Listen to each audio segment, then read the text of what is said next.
Morning mga kapranses. Yung araw na to nga pala ay nandito kami sa ilog. Ayan, kung nakikita nyo, may ahas nga pala dyan. Hindi ko nga alam kung anong ahas yan. Pakicomment nga dyan sa baba kung anong ahas yan, guys. Bago tayo magpatuloy, guys. Intro, pasok! I need somebody who can love me at my worst. No, I'm not perfect, but I hope you see my worth.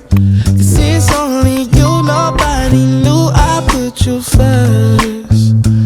And for you, girl, I swear I do the worst. Hindi nga kami magkaiki dito. Hindi namin alam kung buhay pa to, hindi na. So ayan guys, yung nakikita nyo, pinagtripan ko pa ang aking utol dyan. Pinuto ko nga sa kanyang mukha.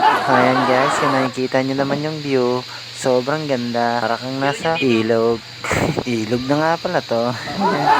So ayan guys, yung makikita nyo, dyan nga pala kami maliligo. Hindi nga lang pala kami ang tao dito. Ayan, kung nakikita nyo naman guys, mga nagdarating nga ba yung mga tao dito? Kasi libre dito at walang bayad. Kaya sa mga gustong pumunta dito, pumunta na po kayo. Libre lang po dito at wala pong kayong babayaran o entrance man at cottage. Kasi po, dito po, kahit sa mga gedli-gedli lang po tayo. Ayan guys, kung nakikita nyo, tumatawid si tatay. Sila po yung mag-uuwian at yung mga nasa taas po, sila po ay yung mga bagong papalit doon sa pinwestuhan nila. Kaya mga ka-Frances, pumunta na kayo dito. Masarap dito. Malamig pa dito. Tama-tama lang mag-relax dito mga ka-Frances. Kung nakikita nyo yung mga pamangkin ko, nagtatampisaw na sila. Kasi yun ang pinunta nila dito. Talagang maliligo sila at banas na banas na. So yun guys, yung nakikita nyo naman, si Mrs. Kaya asar-asar ko pa rin yan. Kung nagustuhan nyo tong video na to guys, kalimutan mag-follow, like, and share na rin.